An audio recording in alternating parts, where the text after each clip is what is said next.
गाजियाबाद का एक छात्र जो ईरान की राजधानी तेहरान यूनिवर्सिटी से एमबीबीएस की पढ़ाई कर रहा है। इजराइल और ईरान के बीच चल रहे युद्ध के हालातों के बीच ये छात्र वहां भी फंस गया और गाजियाबाद में लोनी के छात्र रिजवान का परिवार चिंता में है। देखिए इस परिवार की क्या है मुश्किलें। इस वक्त हम मौजूद हैं गाजियाबाद के लोनी थाना क्षेत्र के बहटा गांव में और उस घर में मौजूद है जहां पर इनका बेटा इस वक्त इजराइल और ईरान का जो युद्ध चल रहा है उसके बीच में फंसा हुआ है। यानी बेटा जो हैदर है वो ईरान के अंदर है। उनके माता पिता हमारे साथ हैं बातचीत के लिए। बाबूजी, कब आपका बेटा गया था ईरान और किस मकसद से भेजा था आपने? जी, ये एमबीबीएस पढ़ना चाहता था हमारा बच्चा। शुरू से ही हमसे ये कहता था कि मुझे एमबीबीएस पढ़ाना पापा, मुझे एमबीबीएस। लेकिन हम तो मज़दूर लोग थे, हमारी इतनी हैसियत नहीं थी तो जो हम भारत में उसको पढ़ा पाते। तो बच्चे ने कहा मुझे विदेश भेज दो, तो हमने उसको एक्सेप्ट कर लिया और जैसे करके हमने इसका एडमिशन करा दिया वहाँ पर एमबीबीएस में। तो ये 1 नवंबर को यहाँ से इसने क्लासेस लेनी शुरू कर दी थी और कल 18 तारीख को जो आने वाली कल की तारीख है इसमें इसका पेपर शुरू होना था। लेकिन 4-5 दिन पहले जब ये वहाँ पे युद्ध शुरू हो गया तो बच्चा हमारा परेशान रहने लगा और अक्सर कभी कहता पापा ये मेरे सर से मिसाइल उतर गया, कभी कहता ये डिफेंस चल रहा है देखो सामने।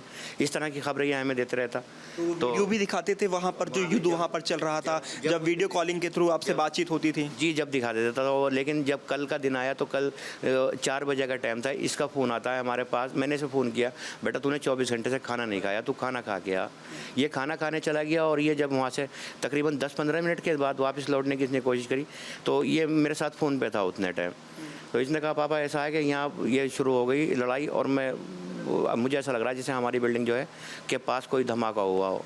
फिर बोला पापा वहाँ से धुआं उठ रहा है नज़दीक से। लेकिन जब ये वहाँ पहुँचा 5-7 मिनट के बाद रेस्ट के बाद तो जाके देखा तो इसकी अपनी बिल्डिंग ध्वस्त हो चुकी थी पूरी तरीके से। जो रुके हुए थे जी, हॉस्टल था इसका। पूरा नाम बेटे का क्या है आपके? रिजवान हैदर। तो क्या वो ये चाह रहा है कि वो वापस हिंदुस्तान उसको जल्द से जल्द बुला लिया जाए? वो यही चाह रहे हैं और हम भी यही चाह रहे हैं कि हमारा बच्चा हिंदुस्तान वापस आ जाए सकुशल। और भी जो भारतीय हैं जो परेशान हैं इतने टाइम, वो भी उन्हें भी हमारी सरकार जो है वो वापस लाए जाए। रिजवान जिस तरह से वहाँ फंसा हुआ है और अभी आप बता भी रहे हैं वहाँ और कितने भारतीय हैं उसके साथ जो पढ़ाई कर रहे हैं एमबीबीएस की, कुछ बताया उन्होंने? जी, तकरीबन इसकी यूनिवर्सिटी में जो तेहरान यूनिवर्सिटी है इसमें 140 बच्चों के आसपास बच्चे हैं जो हमारे भारतीय हैं, जिनमें मैं लड़की हैं और लड़के भी हैं।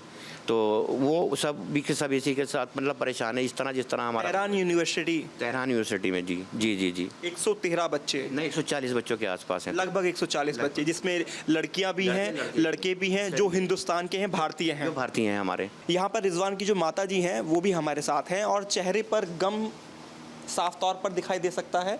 वजह यही है जो युद्ध वहाँ पर चल रहा है और नहीं पता कब कौन सी मिसाइल कहाँ आकर गिर जाए। तो एक डर भी है और एक गम भी है कि जल्द से जल्द बेटे को वापस बुलाया जाए। इस आस के साथ सरकार से गुहार लगा रही हैं। आप क्या कहना चाहती हैं? जी, बस मैं सरकार से यही कहना चाहती हूँ कि मेरे बच्चे को बुलाया जाए यहाँ 7 खैरियत से और जितने भी भारतीय बच्चे हैं उन्हें भी यहाँ बुलाया जाए। सभी बच्चों का मतलब ये है कि हमें बुलाया जाए जो भी इसके साथ हैं। अच्छा, आपको डर है कि वहाँ पर सुरक्षित नहीं है आपका बेटा? नहीं, ये तो जब ऐसे हालात चल रहे हैं तो इसमें तो यही होगा कि हाँ, जब दोनों तरफ से लड़ाई चल रही है तो यही है कि हाँ मेरा बच्चा 7 खैरियत से लाया जाए। बेटे से जब आपने बात की, जैसा बाबूजी ने बताया इन्होंने कि बेटे से बात हुई कल, तो वो भी डरा हुआ है क्या? बाकी सब भारतीय लोग भी डरे हुए हैं जो युद्ध वहाँ चल रहा है, जो परिस्थितियाँ वहाँ पर दिख रही हैं, जो दृश्य उनको दिखाई दे रहे हैं वहाँ पर? जी, बस ये है कि हाँ बच्चा मतलब डर की तो बात ये कि उसकी बिल्डिंग गिर गई थी और वो फिर जब वहाँ से 100 किलोमीटर की दूरी पे भाग कर गया उसके बाद उनने किसी का फ़ोन लेकर ये बात कही, उसके भी कुछ कांच लग गए थे 1-2। तो वो बोला 100 मीटर की दूरी पे भी उस बिल्डिंग के कांच, दूसरी बिल्डिंग जो गिरी थी वो मेरा आकर लगे हैं। चोट भी लगी है? नहीं, बस थोड़े हाँ कांच लगे हैं। कह सकते हैं हल्का सा चोटिल हो गया है। तो उससे घबरा भी गया होगा बेटा? जी हाँ, जाहिर तो बात है। तो रिजवान अब ये कह रहा है कि वापस बुलाइए बस घर पर। ये हमारी गुहार है कि हमारा रिजवान यहीं पे आए। वो भी चाहते हैं ना, वो तो वापस आए, निकले उस स्थिति से निकले जिसमें वो गिर गए हैं। चाह रहे हैं कि हाँ, सभी बच्चे चाह रहे हैं, वो भी चाह रहे हैं कि हाँ हम मतलब वापस जाएं इंडिया 7 खैरियत से और हमारी सरकार हमें बुलाए। तो ये परिवार है, उनकी माताजी को आपने सुना, रिजवान हैदर के, और उनके पिताजी को आपने सुना। वो साफ तौर पर कह रहे हैं कि रिजवान ही नहीं, रिजवान के साथ साथ अन्य भारतीय जो फिलहाल ईरान में फंसे हुए हैं, वहाँ पर पढ़ाई करने के लिए गए हुए थे। लगभग 140 संख्या इन्होंने बताई। और जिस तरह से युद्ध का माहौल बना हुआ है और कभी भी मिसाइल कहीं पर भी आकर वहाँ गिर रही है, जो हालात वहाँ से बयां किए जा रहे हैं इनके बेटे द्वारा इनको बताए गए, उसके बाद से ये लोग भी परेशान हैं और वहाँ पर रह रहे तमाम लोग भी परेशान हैं जो भारतीय हैं। और ये भारत सरकार से इसी बात की गुहार लगा रहे हैं कि सभी को सकुशल वापस भारत बुलाया जाए। वीडियो जर्नलिस्ट जयराम के साथ हिमांशु शर्मा, न्यूज़ स्टेट, गाजियाबाद।